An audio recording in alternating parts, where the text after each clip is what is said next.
नमस्कार दोस्तों, स्वागत है आपका हमारे YouTube चैनल पहाड़ी जी के वॉइस में। दोस्तों, अगर आप भी गढ़वाल यूनिवर्सिटी HNBGU के ग्रुप बी पदों जैसे जूनियर इंजीनियर, असिस्टेंट या प्राइवेट सेक्रेटरी का फॉर्म भर रहे हैं तो रुकिए। फॉर्म भरते समय एक छोटी सी गलती जैसे गलत डॉक्यूमेंट फॉर्मेट या गलत साइज आपका फॉर्म रिजेक्ट कर सकता है। आज के इस वीडियो में मैं आपको स्टेप बाय स्टेप बिना किसी गलती के पूरा फॉर्म भरकर दिखाऊंगा। वीडियो को बिना स्किप किए पूरा देखना ताकि आपका पेमेंट या फॉर्म कभी भी कहीं भी न अटके। दोस्तों, आगे बढ़ने से पहले तीन सबसे जरूरी बातें आप जान लीजिए। इस फॉर्म को भरने की जो अंतिम तिथि यानी कि लास्ट डेट है वो 26 सितंबर 2026 शाम को 6 बजे है। एक बात आपको बता देता हूँ, 26 सितंबर 2026 का मतलब ऐसा नहीं है कि आपने अब 26 ही को ही भरना है। जितनी जल्दी इस फॉर्म को भर लोगे उतना फायदा रहने वाला है, अगर आप इसके लिए एलिजिबल है तो। क्योंकि दोस्तों, बाद में कई समस्याएं आती हैं, फॉर्म सबमिट नहीं होता है, कहीं पर कुछ गलती हो जाती है या काफी समस्याएं आती है। तो इन चीजों को ध्यान में रखते हुए आपको ये फॉर्म जल्दी भरना है बिना समय गवाए।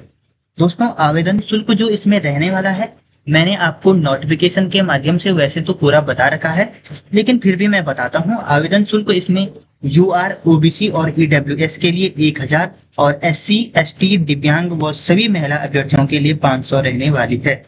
सर्टिफिकेट डेट, अगर आप OBC, NCL या EWS से हैं तो आपका जो सर्टिफिकेट है 1 अप्रैल 2026 या उसके बाद का होना चाहिए।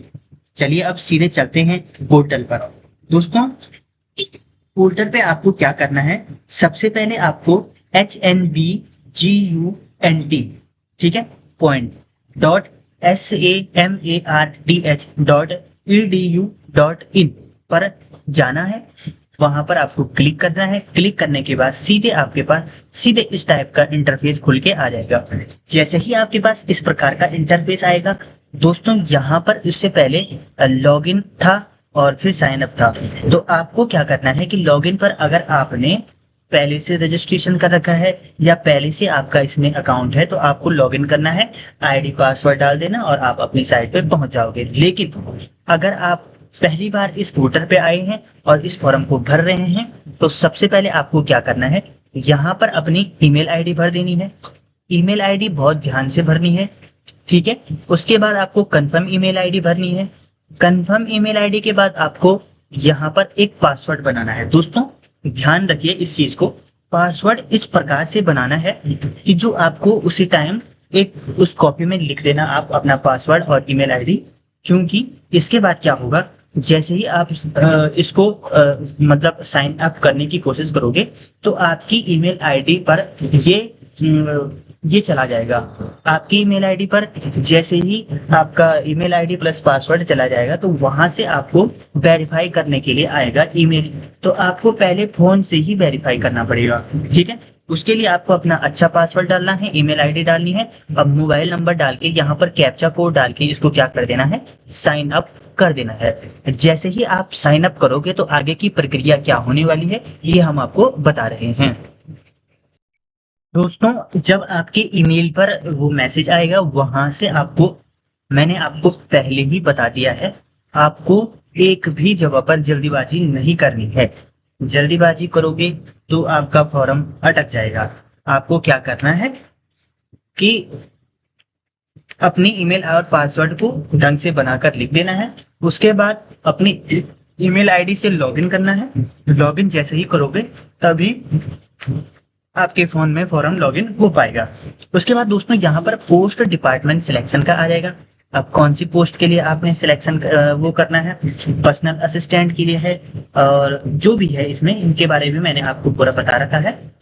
तो दोस्तों, जैसे ही आप इसके लिए भरोगे, मैंने आपको इससे पहले वीडियो में पूरा बता रखा है कि किस पोस्ट के लिए क्या एलिजिबिलिटी चाहिए, तो वो आपको इसमें भर देनी है। जैसे हम जूनियर इंजीनियर सिविल का भर रहे हैं। अब इसमें ऑर्गेनाइजेशन यूनिट जो है आपकी, जो यूनिवर्सिटी कैंपस इसमें खुद दिया है, ठीक है। अब एडवर्टाइज नंबर क्या आएगा इसमें, तो आपको क्या करना है, यहाँ पर आया है तो यहाँ पे खुद ऑटोमेटिक आ जाएगा, क्योंकि आपने जो यहाँ से वो करोगे तो ऑटोमेटिकली ये आ जाएगा। कैंडिडेट कैटेगरी, तो कैंडिडेट कैटेगरी जो भी है, यूआर है, ओबीसी है, एससी, एसटी, ईडब्ल्यूएस, तो वो डाल देना है।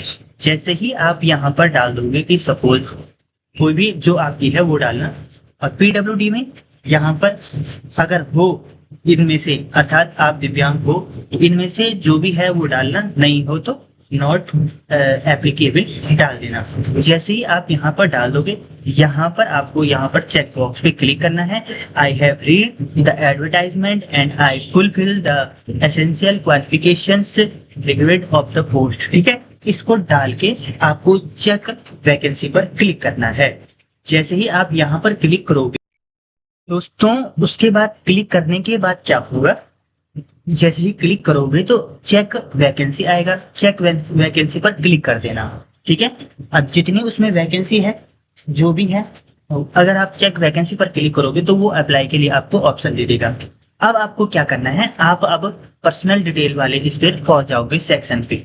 यहाँ पर आपको इसमें जो भी है, मिस्टर मिसेज, ये भी जो भी है, डॉक्टर वगैरह, तो डाल देना। यहाँ पर अपना फर्स्ट नेम डाल देना, यहाँ पर अपना मिडिल नेम अगर है तो मिडिल नेम डाल देना। मिडिल नेम के बाद यहाँ पर क्या डालना है, आपको अपना लास्ट नेम डाल देना है। जैसे ही यहाँ पर आप अपना लास्ट नेम डाल दोगे, लास्ट नेम डालने के बाद क्या आएगा, आपका जेंडर यहाँ पर सिलेक्ट करने के लिए आ जाएगा। दोस्तों, अपना नेम बहुत अच्छे तरीके से भरना, कहीं पर भी कोई गलती मत करना। दोस्तों, यहाँ पर चेंज कैटेगरी भी लिखा हुआ है। अगर आपसे गलती से आगे मतलब कुछ गलत हो गया है कैटेगरी में, तो यहाँ से आप उसको चेंज भी कर सकते हो। ये भी आपके लिए काफी फायदेमंद हो जाएगा। उसके बाद दोस्तों, नेशनलिटी में आपको इंडिया ही भरना है। डेट ऑफ बर्थ अपनी डाल देना है। जो ये है, तो ये मैरिज अनमैरिड जो भी है वो आपको डाल देना है। उसके बाद यहाँ पर पेन, पासपोर्ट, वोटर आईडी का नंबर वगैरह डाल देना है आपको, जो भी है, आपका पैन कार्ड, पासपोर्ट, डीएल है या वोटर आईडी, तो इनमें से जो भी आपके पास है वो डाल देना है। उसके बाद क्या हो जाएगा दोस्तों, अगला आ जाएगा यहाँ पर आपका फादर नेम। यहाँ पर आपको अपना फादर नेम लिख देना है। ठीक है, यहाँ पर आपको यहाँ पर आप अपनी मदर नेम लिख देना। यहाँ पर कंट्री कोड डाल देना। ठीक है, जैसे ही आप कंट्री कोड डालोगे, ठीक है दोस्तों, जैसे ही आप कंट्री कोड डाल दोगे, यहाँ पर आप स्पाउस नेम में वो डाल देना, पति पत्नी या जो भी है वो डाल देना। पापा के नाम के बाद उनके पति पत्नी का नाम, और फिर अपनी मदर का नाम, जो भी है। ठीक है, उसके बाद आपका फोन नंबर आ जाएगा।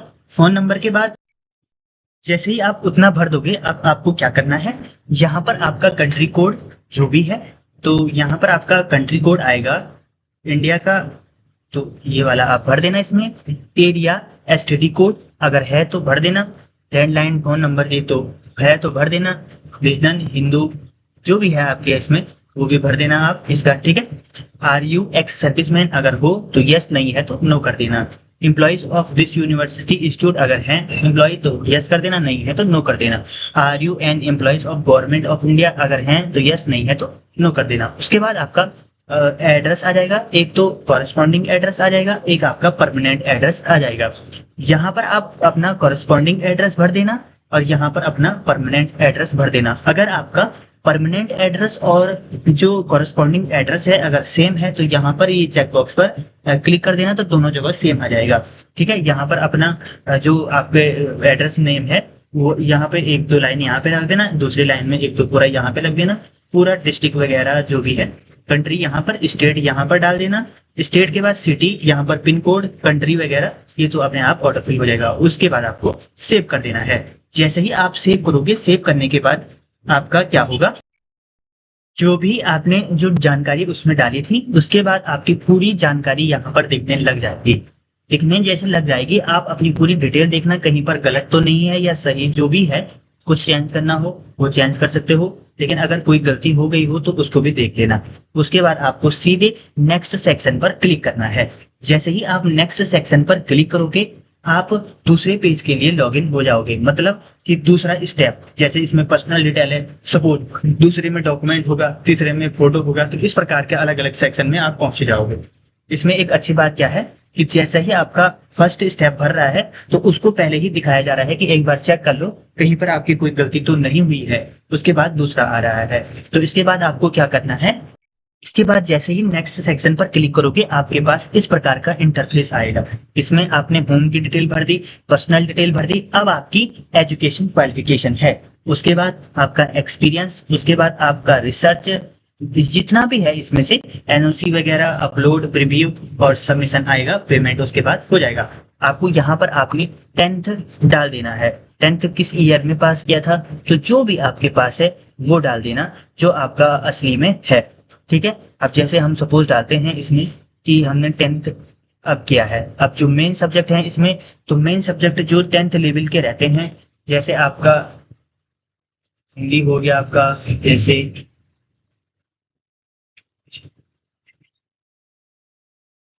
इंग्लिश हो गया, आपका मैथ हो गया, आपका जैसे साइंस हो गया,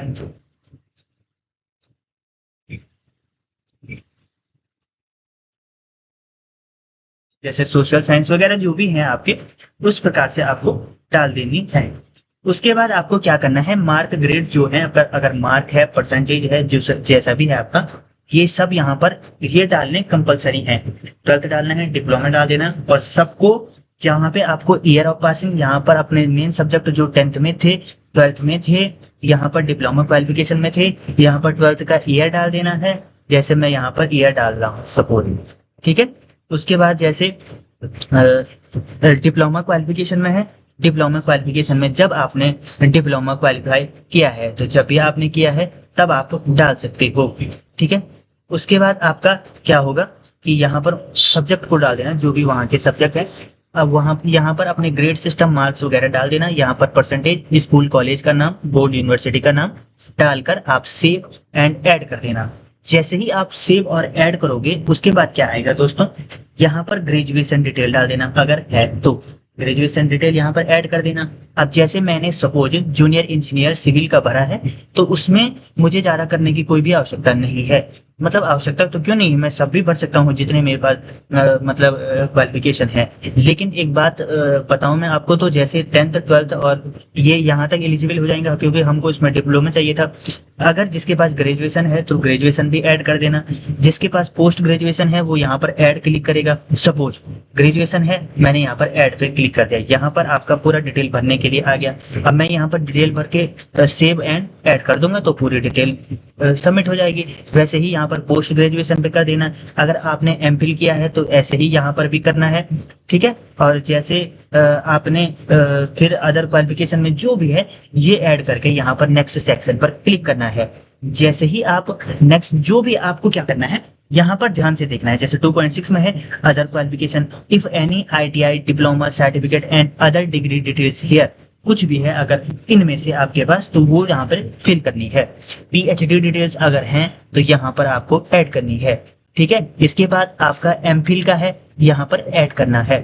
अगर पोस्ट ग्रेजुएशन डिटेल, जो आपका सर्टिफिकेट उसी के बारे में पूछा, डिग्री का नेम है, सपोज आपने MSc किया हुआ है, मेन सब्जेक्ट क्या है आपका, तो MSc के जो सब्जेक्ट है जैसे मैथ वगैरह जो भी है क्या, ठीक है। ग्रेड यहाँ पे पड़ जाएगा, परसेंटेज, ईयर, ठीक है, तो ये यहाँ पर डाल देना है।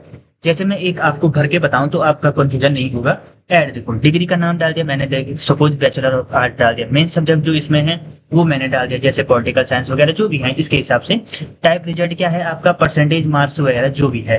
इसके बाद आपकी परसेंटेज यहाँ पर आ जाएगी, और उसके बाद क्या होगा, परसेंटेज जितनी भी है आपकी, उसके बाद आपको ईयर डाल देना है, फिर यूनिवर्सिटी जहां से किया है, स्टेट और कंट्री, और उसके बाद सेव और अदर कर देना, ठीक है।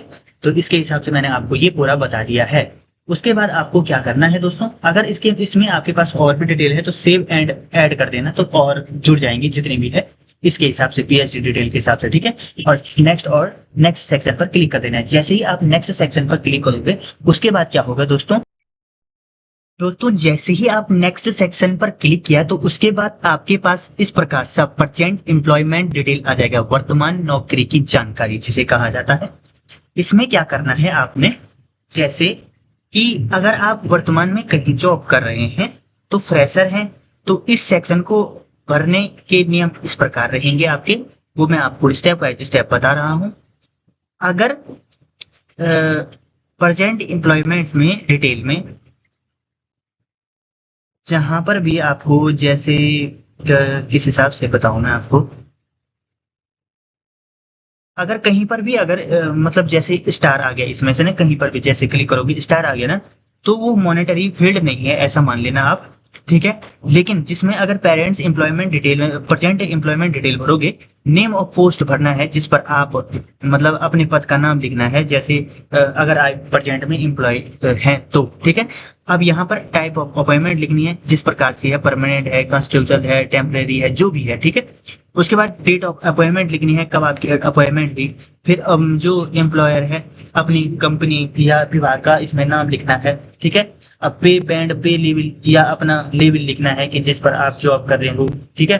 फिर आपको क्या करना है कि ग्रॉस इम्प्लीमेंट आपकी कुल प्रति माह सैलरी इन हैंड कितनी मिलती है वो यहाँ पर लिख देना है, ठीक है। और उसके बाद यहाँ पर लिखना है एज डेट ऑफ रिटायरमेंट, तो जो आपकी रिटायरमेंट की उम्र या तारीख है वो यहाँ पर लिख देना है। और उसके बाद आपको क्या करनी है, age of retirement in the present post, present post पर जब आप रिटायर हुए थे उसकी एज यहाँ पर लिखनी है, ठीक है। और इसके बाद whether you are receiving any pension, अगर आप पेंशन मिलती है तो यस, नहीं है तो नो कर देना। और उसके बाद यहाँ पर आपको क्या करना है, सेव कर देना है और नेक्स्ट सेक्शन पर चले जाना है। अगर कोई वर्तमान नौकरी पर है, अगर नहीं है तो आप सेव कर देना, सीधे के सीधे आप नेक्स्ट सेक्शन पर चले जाओगे, ठीक है दोस्तों। इसके बाद आपको क्या करना है, अब आप जैसे ही नेक्स्ट सेक्शन पर क्लिक करोगे आपके पास जो रिसर्च है वो सेक्शन खुल जाएगा दूसरा। इसमें आपको यदि स्क्रीन आपके रिसर्च और पब्लिकेशन अनुसंधान शोध कार्य की जानकारी दर्ज करने के लिए है, दोनों ही सेक्शन ऑप्शनल हैं आपके, इसमें अगर है तो भरो, नहीं है तो नहीं भरो, यहाँ पर लिखा हुआ है। इसमें क्या करना है, अगर आपके पास कोई भी रिसर्च बुक, किताब का चैप्टर या रिसर्च आर्टिकल, पेपर पब्लिश प्रकाशित करवाया है तो उसकी जानकारी यहाँ देना है, ठीक है। अगर आपके पास कोई भी पेपर, किताब पब्लिश नहीं है तो इसे खाली छोड़ दें। अब आता है जो रिसर्च प्रोजेक्ट इफ एनी, अगर है ऑप्शनल है, ये क्या है, अगर आपने कोई भी सरकारी या गैर सरकारी मेजर माइनर रिसर्च प्रोजेक्ट पर पूरा किया है या फंडिंग पाई है तो उसकी डिटेल यहाँ ऐड करनी है, ठीक है। जैसे ही ऐड करोगे तो वहां पे भरनी है। और अगर आपके पास कोई भी प्रोजेक्ट नहीं है तो उसको खाली छोड़ देना है। आगे क्या करना है आपको, कि दोनों सेक्शन तो ऑप्शनल है, इसलिए अगर आपके पास कोई भी पब्लिकेशन या प्रोजेक्ट नहीं है तो सीधे ही नीले रंग के नेक्स्ट सेक्शन पर आपको क्या कर देना है, क्लिक कर आगे बढ़ना है। अब जैसे ही आप आगे बढ़ोगे नेक्स्ट सेक्शन पर क्लिक करके, दोस्तों इसके बाद आपके पास इस प्रकार से फॉर्मेट आ जाएगा जो 5.1 है। उसमें आपको क्या करना है, ये विविध जानकारी मानी गई है, इंफॉर्मेशन जो रहता है। अगर और भी है, मतलब कि सिलेक्शन होने के बाद आप कितने दिनों में ज्वाइनिंग करेंगे, ये है timing required for joining in day. इसका मतलब होता है कि सिलेक्शन होने के बाद आप कितने दिनों में ज्वाइनिंग करेंगे। Do you have computer proficiency certificate, क्या भरना है इसमें दोस्तों, तो यह कहा गया है आपके पास कि क्या आपके पास कंप्यूटर प्रोफिशिएंसी, अब अगर है तो यस कर देना, नहीं है तो नो कर देना, ठीक है। अब दिखा है, मतलब इसमें दोस्तों जैसे ट्रिपल सी वगैरह हो गया या कंप्यूटर का सर्टिफिकेट हो गया या पीजीडीसीए का या डिप्लोमा हो गया तो वो यहाँ पर यस है तो भर देना, नहीं है तो नहीं भरना है, ठीक है।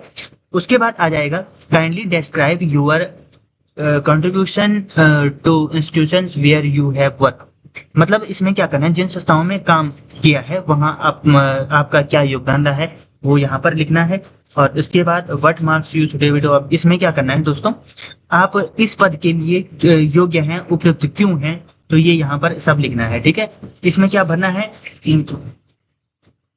इसमें आपको क्या करना है दोस्तों, यहाँ पर आपको क्या लिखना है, what makes you suitable for the post you have applied. इसमें आप लिखना I have completed my diploma BTech in civil engineering, या जो भी इसमें मांगा गया है, ठीक है, वो यहाँ पर लिख देना, ठीक है। लिखना आप I have completed my diploma BTech in civil engineering and have strong technical skill relevant to this post, ये यहाँ पर आपको हिंदी में या इंग्लिश में जिसमें भी लिखना चाहते हो लिख देना है। अब आता है आपका कि ऑनर्स, इसमें अवार्ड्स हैं अगर आपको कोई भी सामान्य या सम्मान या पुरस्कार मिला है तो वो यहाँ पर भर देना है। ठीक है। हैव यू बीन, मैं दोस्तों यहाँ पर आपको क्या लिखना है, यहाँ पर क्या लिखना है, मैं दोनों का आपको लिख के देता हूँ। मैं पहले एक बार ये पूरा बता देता हूँ, ठीक है आपको, क्योंकि इसमें अगर आप किसी को खुद भी आ जाता होगा तो वो जल्दी लिख देगा, जिससे उसका फॉर्म जल्दी भरा जाएगा। तो इस डिटेल को पूरा करने के बाद मैं आपको पूरा बताता हूँ। दोस्तों ये डिक्लेरेशन या डिस्क्लोजर है, ये घोषणा है। इसमें क्या होता है, सबसे पहले लिखा है have you been divided on permission. इसका मतलब है दोस्तों कि क्या आपको किसी परीक्षा में नकल या गलत साधन अपनाने के लिए कभी बैन किया गया है तो यस, नहीं तो नो लिख देना है। दूसरे में हैव यू एवर, इसमें लिखना है कि क्या आप कभी किसी प्रशासनिक गड़बड़ी में शामिल रहे हैं, yes no. Have you ever been involve in the, इसमें लिखना है दोस्तों कि क्या आप किसी भी वित्तीय अनियमितता में शामिल रहे हैं, यस और नो कर देना है। Were you ever discharge dismissed for the any previous employment, yes no कर देना है इसमें। ठीक है। इसका मतलब होता है दोस्तों, ये भी मैं आपको बता रहा हूँ कि आपको कभी भी किसी पुरानी नौकरी से निकाला गया है तो ये यस नो यहाँ पे लिख देना है। यहाँ पर है if there any pending of तो और या डिसिप्लिन प्रोसेसिंग अगेंस्ट यू, इसमें लिखना है दोस्तों आपको कि क्या आपके खिलाफ कोई अनुशासनात्मक कार्रवाई हुई है, इस प्रकार से यहाँ पर लिख देना है। टू रेफरेंस सिमिलर, इनमें क्या करना है आपको, यहाँ आपको ऐसे दो व्यक्तियों का विवरण देना है जो आपको व्यावसायिक अकादमिक रूप से जानते हो, जैसे आपके कॉलेज के प्रोफेसर हो गए या एचओडी या पुराने सीनियर बॉस। ध्यान दें ये परिवार के सदस्य या आपके रिश्तेदार नहीं होने चाहिए। ठीक है, कोई भी दो वो कर देना जो आपके उधर सीनियर रहे होंगे या एचओडी वगैरह जो भी है, तो उनकी यहाँ पर आपको क्या डालनी है, डिटेल डाल देनी है। और इसमें क्या करना है आपको, व्यक्ति का यहाँ पर उनका पूरा नाम लिखना है, यहाँ पर लिखना है कि उनके कॉलेज या कंपनी संस्था का नाम लिखना है जो आपको जानते हैं। ठीक है, यहाँ पर उनका पद लिखना है, यहाँ पर एड्रेस, यहाँ पर कॉन्टैक्ट नंबर, यहाँ पर ईमेल आईडी डाल देनी है। जैसे आप ये सेक्शन पूरा भर दोगे आप यहाँ पर सबमिट कर देना। सबमिट से पहले मैं आपको ये बता देता हूँ यहाँ पर क्या लिखना था। तो दोस्तों यहाँ पर लिखना है आपको, वो भी मैं आपको पूरा बताऊंगा, तो आप पूरा ढंग से देख लो ना। आई इस प्रकार लिखना, I have CMPLETED completed my EIP। ठीक है, ध्यान से देखना एक एक करके, डिप्लोमा या इस प्रकार से डाल के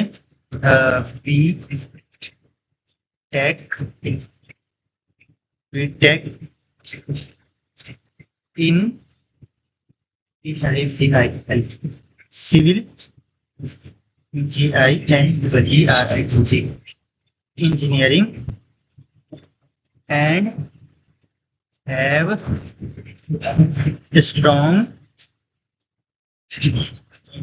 टेक्निकल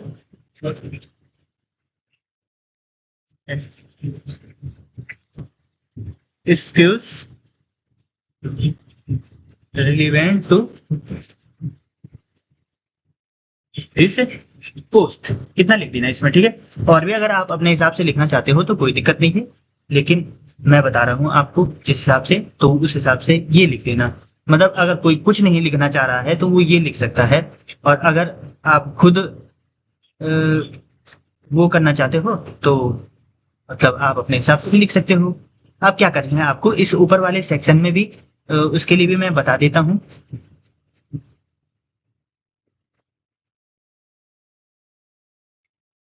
ऊपर में kindly describe the construction in the student या द वर्कर। दोस्तों इसमें क्या करना है आपको कि अगर आप फ्रेशर हैं तो यहाँ पर आपको सीधे NA लिख देना है, ठीक है, नॉट एप्लीकेबल लिख देना। और अगर आप फ्रेशर नहीं है तो आपको क्या करना है कि इसमें लिखना है, अगर आपने मतलब कोई अप्रेंटिस किया हो या कुछ भी कोर्स किया हो, इसमें लिख देना completed my technical training internship where I activity assisted the team in the project documentation site inspection and day to day coordination. ठीक है, इस प्रकार से आप लिख देना। ऐसे मैं सपोज लिख रहा हूँ, और ठीक है इतना ही लिख देता हूँ, कोई दिक्कत नहीं है। और उसके बाद आपको क्या करना है, यहाँ पर सबमिट पर क्लिक कर देना है। जैसे ही आप सबमिट पर क्लिक करोगे आपके पास NOC एंड डिक्लेरेशन का अगला सेक्शन आ जाएगा। जैसे ही वो आएगा उसमें क्या लिखना है दोस्तों, ये आपका NOC वाला सेक्शन फिर आ जाएगा। इसमें क्या करना है, यहाँ पर जो लिखा है नो ऑब्जेक्शन सर्टिफिकेट अनापत्ति प्रमाण पत्र का सेक्शन है, यह मुख्य रूप से उन उम्मीदवारों के लिए होता है जो पहले से ही किसी सरकारी या अर्ध सरकारी नौकरी में कार्यरत हैं। यदि आप बेरोजगार हैं तो आपको क्या करना है दोस्तों, अनएम्प्लॉयमेंट या फ्रेशर हैं तो आपको ये चेक बॉक्स है यहाँ पर क्लिक करना है। Please take the check box in NOC is not available, तो यहाँ पर क्लिक कर देना है। उसके बाद सीधे सेव कर देना आप। लेकिन जिनके पास है उनको एनओसी इश्यू ऑथराइज्ड में क्या करना है कि जिस विभाग या ऑथराइज ने आपको एनओसी दिया है उसका नाम लिखना है, प्लेस जहां से जारी हुआ वो लिखना है, एनओसी जारी करने वाले अधिकारी या पद का नाम लिखना है, और डेट ऑफ इश्यू एनओसी जारी होने की यहाँ पर डेट डालनी है, और यहाँ पर आपको एड्रेस डाल देना है और डिक्लेरेशन पर सेव कर देना है। जैसे ही आप ऐसा कर दोगे, अब जैसे सपोज हमने ये चेक बॉक्स कर दिया है, तो आपको क्या करना है, यहाँ पर सीधे सेव पर क्लिक कर देना है। जैसे ही आप सेव पर क्लिक करोगे, सेव पर क्लिक करने के बाद इस प्रकार का आपके पास सेक्शन आ जाएगा। यहाँ पर प्रोसीड द नेक्स्ट सेक्शन, और प्रोसीड ऑफ नेक्स्ट सेक्शन आपका किस चीज का है, अपलोड्स। अपलोड मतलब फोटो सिग्नेचर वगैरह है इसमें, तो आपको प्रोसीड टू नेक्स्ट सेक्शन पर चले जाना है। जैसे ही आप अपलोड वाले सेक्शन पे आ जाओगे, यहाँ पर क्या करना है, फोटो डालनी है। जेपीजी वाली होनी चाहिए। JPG, JPEG, PNG file of minimum 20 KB और मैक्सिमम 100 KB तक की होनी चाहिए। 20 KB 100 KB तक सिग्नेचर, और 10th certificate date of birth only including date of birth वाले होने चाहिए। पैन कार्ड कैटेगरी, और यहाँ पर एडिशनल जो अपलोड है जो भी है यहाँ पर डाल देना है। इसके बाद जो नीचे जो सेक्शन आ रहा है उसमें क्या करना है, इसमें आपको वो भरने हैं जो आपने अपनी क्वालिफिकेशन सिलेक्ट की हो, जैसे डिप्लोमा या आपकी डिग्री वगैरह, तो जो आपने सिलेक्ट की होगी वो डाल देना है। अब जैसे ही आप वो डालोगे उसके बाद क्या आएगा, जैसे ही सपोज मैं यहीं पे बता देता हूँ कि जैसे ही ये आएगा, ये मैंने वैसे ही वो किया हुआ है कि जिससे आपका फॉर्म बता सको। नेक्स्ट सेक्शन पर आपको क्लिक कर देना है। जैसे ही आप नेक्स्ट सेक्शन पर क्लिक करोगे दोस्तों, जैसे ही आप नेक्स्ट सेक्शन पर क्लिक किया होगा अपलोड के बाद, तो इस प्रकार का पूरा इंटरफेस आ जाएगा। यहाँ पर आपकी पूरी जानकारी आ जाएगी। पूरी जानकारी जैसे ही आपके पास आ जाएगी तो आपको डिक्लेरेशन करना है। डिक्लेरेशन में क्या है कि ये पूरा दिया हुआ है, इसमें यहाँ पर आपको इस चेक बॉक्स पर क्लिक कर देना है। उसके बाद नेक्स्ट सेक्शन पर क्लिक कर देना है। जैसे ही आप नेक्स्ट सेक्शन पर क्लिक करोगे तो उसके बाद क्या होगा कि आपका फॉर्म सबमिट हो जाएगा। आपका फॉर्म जैसे ही सबमिट हो जाएगा तब फिर आपके लिए फिर पेमेंट का इंटरफेस आएगा। फिर आपको पेमेंट करना है। दोस्तों एक्चुअली इस टाइम अब साइट चल नहीं रही है, साइट चल रही है लेकिन बीच बीच में कुछ प्रॉब्लम हो रही है, जिस कारण मैं अभी आपको इससे आगे की जो जानकारी है वो बता नहीं पाऊंगा। लेकिन जैसे ही वो प्रॉब्लम ठीक हो जाएगी मैं इससे आगे की पूरी जानकारी बता दूंगा। वैसे ही इसके बाद अब कुछ भी नहीं बचा हुआ है बताने के लिए कि ज्यादा आवश्यक हो। आपको नेक्स्ट सेक्शन पर क्लिक करना है, और जैसे ही आप नेक्स्ट सेक्शन पर क्लिक करोगे सबमिशन का पूरा आपका बायोडाटा प्रीव्यू आ जाएगा। प्रीव्यू आपके बाद सबमिट कर देना। जैसे ही आप सबमिट करोगे तो आपका फॉर्म भर जाएगा। उसके बाद जो आगे आने वाला होगा वो मैं आपको पूरे डिटेल बताऊंगा। अगर आपको ये वीडियो अच्छी लगी तो वीडियो को लाइक शेयर सब्सक्राइब जरूर करना। और दोस्तों ये सर्वर की वजह से ही ये थोड़ा वो हो गया है, नहीं तो मैं आपको इसी वीडियो के माध्यम से पूरा बता देता था, लेकिन नहीं हो रहा है। और तो मैं इसको क्या करूंगा कि अगली वीडियो बनाऊंगा, या तो मैं आपको कमेंट में ही कमेंट पिन कर दूंगा कि इसके बाद क्या होने वाला है, तो आप उस हिसाब से कर करके अपना फॉर्म पूरा भर देना। अगर आपको वीडियो अच्छी लगी तो वीडियो को लाइक शेयर सब्सक्राइब जरूर करना, अपने दोस्तों के साथ शेयर जरूर करना, जिससे काफी दोस्तों के साथ ये वीडियो पहुंच जाए और सभी अपना फॉर्म आसानी से बिना किसी गलती के भर सकें। अगर आपको वीडियो अच्छी लगी तो वीडियो को लाइक शेयर सब्सक्राइब जरूर करें। धन्यवाद। दोस्तों मैंने आपको पहली वीडियो में फॉर्म भरना पूरा बता दिया था, लेकिन कुछ कारणवश साइट न चलने से मैं पेमेंट डिटेल नहीं बता पाया। लेकिन मैं आपके लिए क्या करूंगा, इसको उसी के साथ जोड़ के आपको दे दूंगा। तो दोस्तों पेमेंट डिटेल में आपको क्या करना है, जैसे ही आपका सबमिशन में आ जाएगा पूरा सब डिटेल ढंग से भरने के बाद, तो पेमेंट डिटेल यहाँ पर click here to make payment पर क्लिक कर देना। जैसे ही आप यहाँ पर क्लिक करोगे, जैसे ही आप यहाँ पर क्लिक करोगे, आपने जो कैटेगरी सिलेक्ट की होगी उसके हिसाब से आपका पेमेंट ऑटोमेटिकली दिखने लग जाएगा। आप पेमेंट यूपीआई से करो, चाहे कार्ड से करो, नेट बैंकिंग, वॉलेट, जिससे भी करोगे। तो जैसे सपोज मैं कर रहा हूँ यूपीआई से, ठीक है। अब यूपीआई पे मुझे यहाँ पर ये क्यूआर आ गया। अब मैं इसको शो करूंगा तो ये शो हो गया। अब मुझे क्या करना है कि यहाँ पर पेमेंट कर देना है। जैसे ही मैं स्कैन करके पेमेंट कर दूंगा, पेमेंट हो जाएगा, आपका फॉर्म सबमिट हो जाएगा। और सबमिट हो जाएगा, आपको दोनों की प्रिंट निकालकर, रिसिप्ट और फॉर्म की प्रिंट निकालकर अपने पास रख देनी है। ठीक है दोस्तों, इसके माध्यम से मैंने आपको इस फॉर्म से जुड़ी सभी जानकारी, फीस, सबमिट तक और प्रिंट तक पूरी बता दी गई है।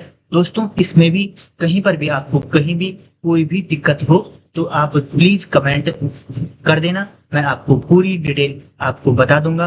और जो भी कमेंट करोगे ऐसे करना, पॉजिटिव कमेंट करना, जिससे मैं आपकी मदद करने में रुचि रखूं। क्योंकि दोस्तों, आप कभी भी मेरी कमेंट बॉक्स में देखना, मैं इंस्टेंट ज्यादा से ज्यादा ये कोशिश करता हूँ कि आपकी ज्यादा से ज्यादा मदद हो सके और जल्दी आपकी मदद हो सके। आप किसी को भी कमेंट में पूछ लेना कि क्या ऐसा सच में होता है, क्यों मैं ज्यादा से ज्यादा कोशिश करता हूँ। लेकिन कोई भी अगर नेगेटिव कमेंट करता है, अगर कुछ गलती हुई है तो वो भी आप बता सकते हो कि अलग से कि इस प्रकार से गलती हुई है, उसको आप सुधारो, न कि उसमें आप उल्टा बता रहे हो। एक भाई क्या कर रहा है कमेंट की, मैंने इससे पहले एक फॉर्म भरवाया था, वो कह रहा है कि फेक नोटिफिकेशन है। वहां हमने खुद वो फॉर्म भरा, वो आयोग में जमा किया, आयोग में जमा करने के बाद उसकी रसीद हमको सब मिल गई। वो कह रहा है कि फेक है। आप कमेंट भी देख सकते हो। वो फिर क्या बताएं, ऐसे इनको ऐसे मतलब नहीं रहता है कि क्या जानकारी प्रोवाइड हो रही है, और इनके वजह से काफी दोस्तों को भी जानकारी प्रोवाइड नहीं हो पाती है और उनकी मदद भी नहीं हो पाती है। ठीक है दोस्तों, तो इसलिए आप अगर आपको कोई प्रॉब्लम है तो आप एक पॉजिटिव तरीके से लिखकर मैं आपकी पूरी पूरी मदद करने की कोशिश करूंगा और जो गलती है उसको भी सुधारने की कोशिश करूंगा। ठीक है दोस्तों, और अगर आपको वीडियो अच्छी लगी तो वीडियो को लाइक शेयर सब्सक्राइब जरूर करना, ज्यादा से ज्यादा शेयर करना, जिससे सब तक ये वीडियो पहुंच पाए और सब अपना फॉर्म भर सके बिना किसी गलती के। अगर आपको वीडियो अच्छी लगी तो वीडियो को लाइक शेयर सब्सक्राइब जरूर करें। धन्यवाद।